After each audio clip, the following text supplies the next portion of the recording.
Frases de filmes e séries para praticar inglês em frente ao espelho. My man has 2 jobs. Que em português significa meu marido tem 2 empregos. Dude, you are so in there. Que em português quer dizer cara, ela tá tão na sua. What the hell are you doing? Que em português quer dizer que droga você está fazendo? You think I'm playing? Que em português significa você acha que eu tô de sacanagem? Don't scare me like that, colonizer. Que em português quer dizer não me assuste assim, colonizador. I see that, people. Que em português fica eu vejo gente morta. Peraí, that people fica gente morta em inglês? Por que eu mudei a ordem? A ordem das palavras em inglês. Por que precisamos reorganizar as palavras ao realizar a tradução do inglês para a nossa língua? Oh, e agora quem poderá me aconselhar? Ué! O Chapolin Colorado! Associa minha com contavam não! O quê? Bom, é que eu estava invertido. No vídeo de hoje, vamos entender por que invertemos essa ordem e por que isso acontece também. Olá, eu sou a Cíntia e esse é o canal Inglês Positivo.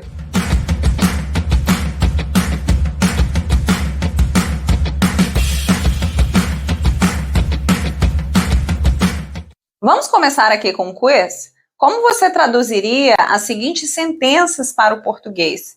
Por exemplo, aqui, né? If you have naturally curly hair, you may be wondering what exactly makes curly, kink and coily hair different.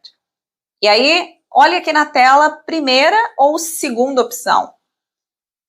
Vou dar um minutinho para você pensar.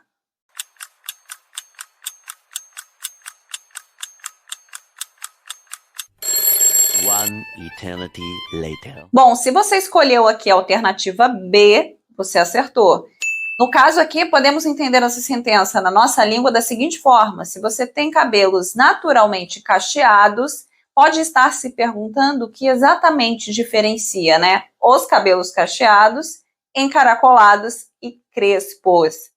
Agora, como que você traduziria o seguinte trecho a seguir? Mais um exercício aqui. Coily hair is a type of curly hair that is super voluminous, also known as type 4. Coily hair refers to strands that form tight curls in a zigzag pattern from the scalp. E aí você tem novamente aqui duas opções, né? A primeira ou a segunda.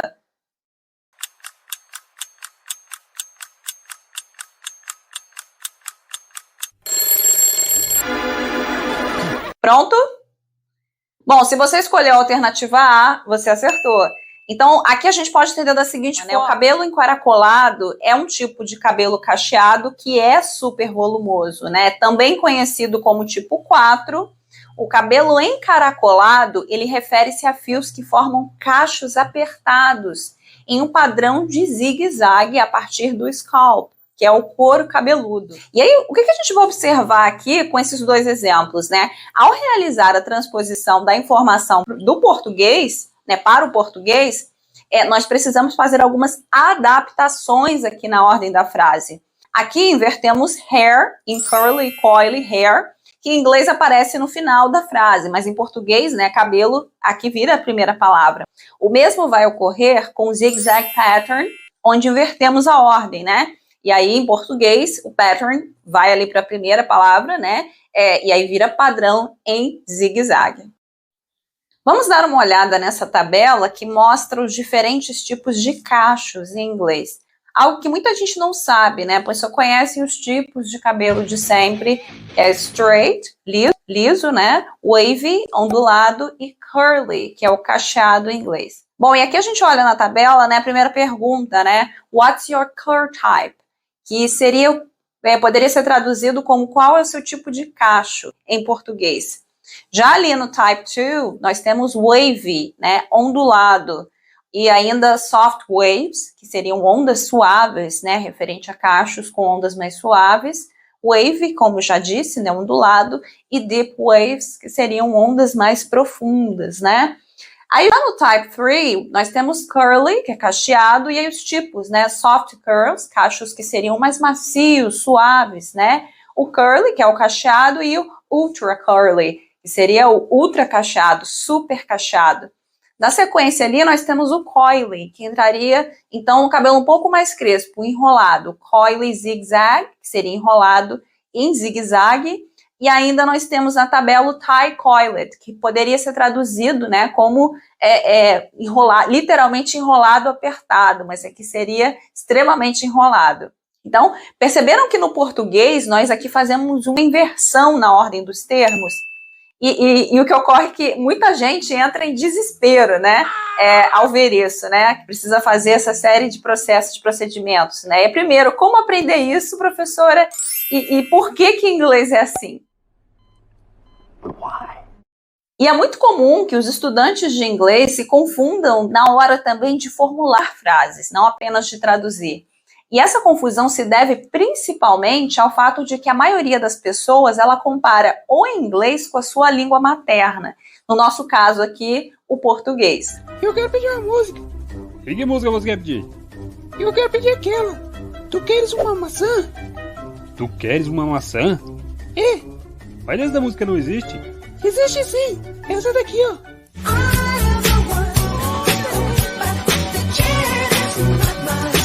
É fundamental entender que o inglês possui uma estrutura própria, ou seja, né, nós temos ali os verbos que vão sinalizar uma ação realizada, né, temos os advérbios que vão funcionar como modificadores, os adjetivos que vão atribuir características, né, e as preposições que estabelecem as conexões entre os elementos, elas vão ocupar lugares diferentes dentro da frase. E aí eu preciso entender como que isso funciona na língua inglesa, que é o que a gente vai dar uma olhada aqui agora, já com os exemplos.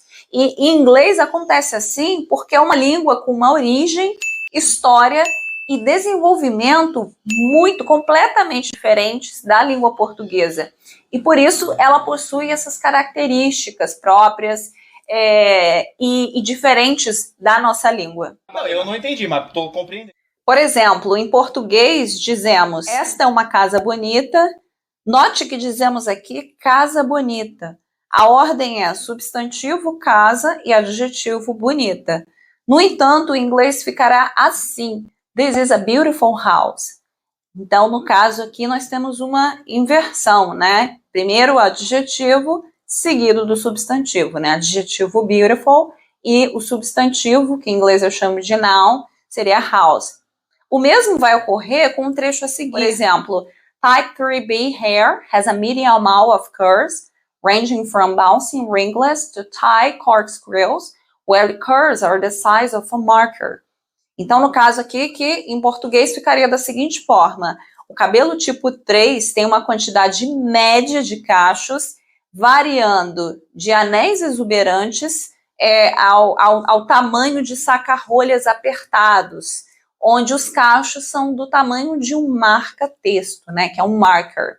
Aqui nós vamos observar algumas construções, por exemplo, medium amount, que seria aqui, pode ser entendido como quantidade média, aqui eu tenho essa inversão, né, amount é quantidade, medium é média.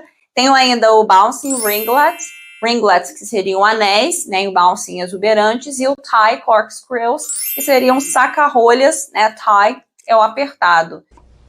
É mesmo, é?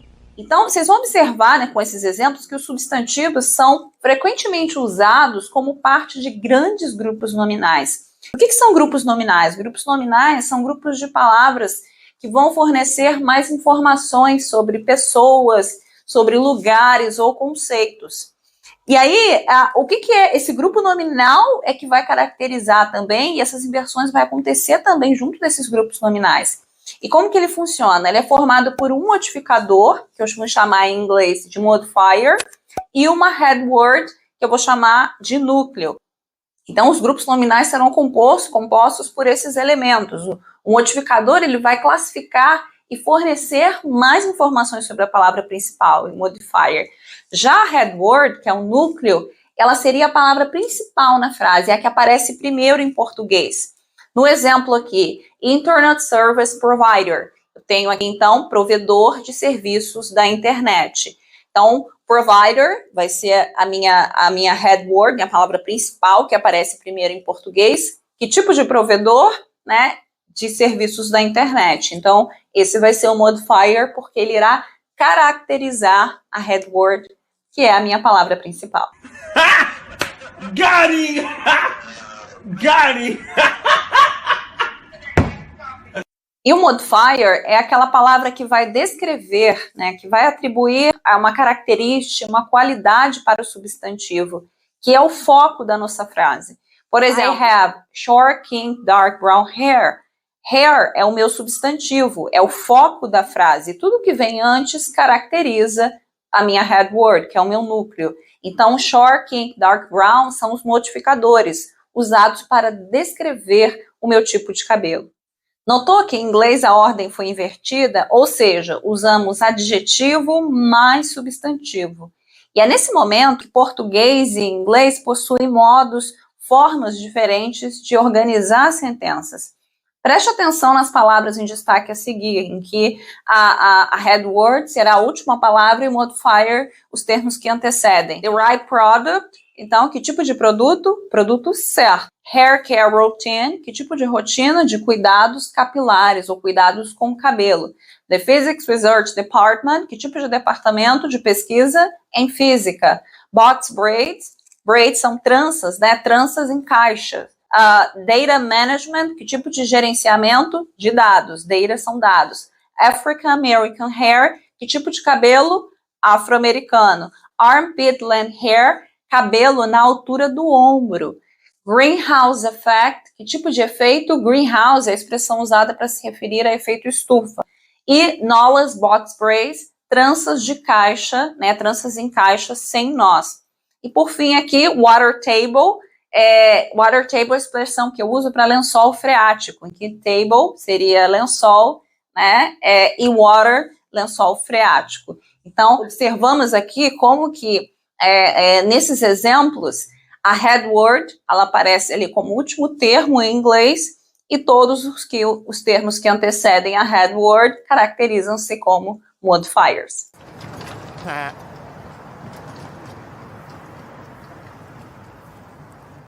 Existe também uma ordem correta de organizar esses adjetivos. Caso apareça mais de um na mesma frase, a quantidade a ordem correta é quantidade, valor, opinião, tamanho, temperatura, idade, cor, forma, origem e material. Por exemplo, I have short, tamanho, né? Kink, forma, dark brown hair. E aí aqui o dark brown é a cor, né? Eu tenho cabelo curto, tamanho, kink, crespo, a forma, e dark brown, castanho escuro, a cor. O mesmo ocorre aqui com I'm wearing long curly blonde fog locks. Então, eu estou usando, né, longos dreads falsos, loiros e cacheados. Então, eu começo aqui por tamanho, long, curly, a forma, e blonde, que é loiro, né? Fog locks, que seriam dreads falsos, e aqui, dreads falsos, eu tenho material. Um outro exemplo aqui, eu poderia dizer assim, I installed my long curly goddess fog locks for a protective style. Então, eu entenderia da seguinte forma, né? Eu coloquei meus longos dreads falsos e cacheados de deusa, né? Goddess, para um penteado protetor, em que aqui long, eu começo com tamanho, seguido aqui de curly, que é a forma, e goddess fog locks, que seria o tipo de material. Para não prejudicar aqueles que não prestaram atenção ao lance, vamos mostrá-lo novamente com a magia do replay imediato. Agora, observe os títulos dos filmes a seguir. Em todos eles, o núcleo, né, a head word, ela encontra-se na última palavra e o modifier nas primeiras, né, nas que antecedem. Siga essa sequência de leitura para realizar as traduções em português. Por exemplo, Black Panther, Pantera Negra, Stranger Things, Coisas Estranhas, Red Notice, alerta vermelho, warm bodies, literalmente corpos quentes, mas em português ficou meu namorado é um zumbi. Identity thief, ladra de identidade. Russian doll, boneca russa. Viu como é fácil? É verdade. Línguas diferentes possuem diferentes sistemas linguísticos. Logo, você precisa compreendê-los para conseguir dominar qualquer idioma adequadamente. Entendendo como a língua funciona, isso facilitará a sua compreensão do idioma, assim como a sua comunicação. Por hoje é isso, pessoal. Inscreva-se no canal para receber mais conteúdos como esse. See ya!